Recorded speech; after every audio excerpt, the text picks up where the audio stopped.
that 2020 is far too late. For that, we commend the parties here.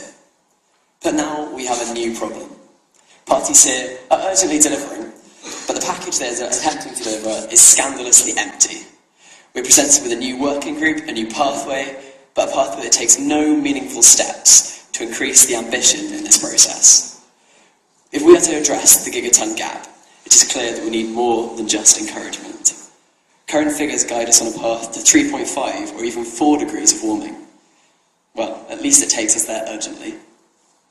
A mitigation work programme focusing on increasing and realising ambition is essential. Opposition to such proposals from the United States of America is highly irresponsible, risking lives and livelihoods across the world. The richest nations, those with the capacity to take action, and with the greatest debt owed to those with less responsibility for this crisis, must not block action. Our future and the present well-being of people in Africa, small island states, and vulnerable nations the world over lies in meaningful action being taken here. The science is clear. We must act fast. We must act quickly. Nations are encouraged in the latest text to move into the 25 to 40% reduction in greenhouse gas emissions as recommended by the IPCC. Wonderful, but farcical. We need a serious work programme to be outlined. We need solid goals. We cannot rest on encouragement alone. We need something legally binding. We've seen momentum for action being built here, both among civil society in the past week and the negotiators. We have hours left to utilise that. Let us set the course now. Let us take that action. Once again, we ask the negotiators here, get it done.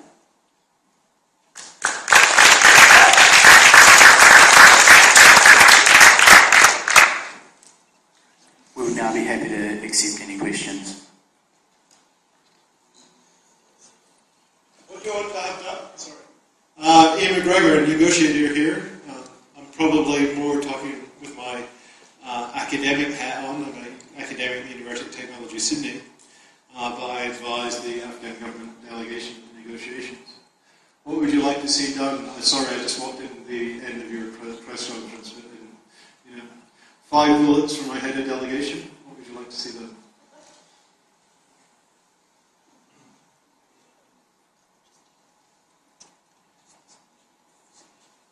So we've each been working on different tracks of the negotiations, so we'll do one to each. So I've been following mitigation. In terms of mitigation, we've been calling for a second commitment period of the Kyoto Protocol from January 2013 to 2017, as has been outlined in the draft text, which we commend. We've been calling for that to be a bridge to a new treaty, and that new treaty is what we're really addressing here. They've taken good action in terms of the Kyoto Protocol, although we do need to address the ambition in that.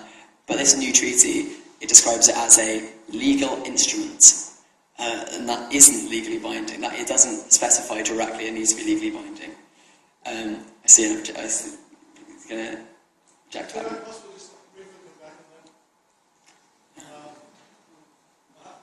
I happen to have the advantage of being in the Devon last night, and as Todd Stern of the US explained, a legal instrument could include a legally binding protocol. Exactly, could include. We don't want something that could include, we want a legally binding treaty. Okay. This is our entire future, and we cannot rest on could-haves, or should-haves, or would-haves. We need it outlined now, here in Durham.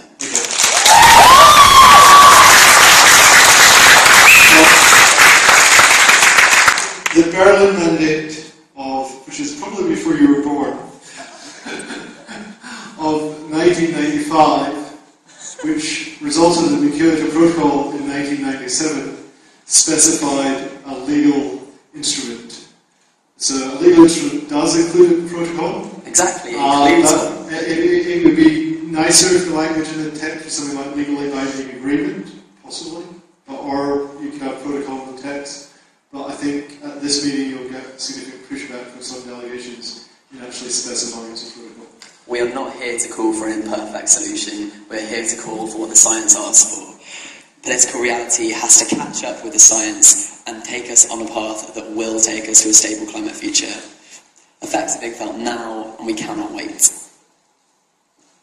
Essentially what he's asked in response to your question is, and you've admitted, is there is ambiguity So the point we're taking is we don't want that ambiguity.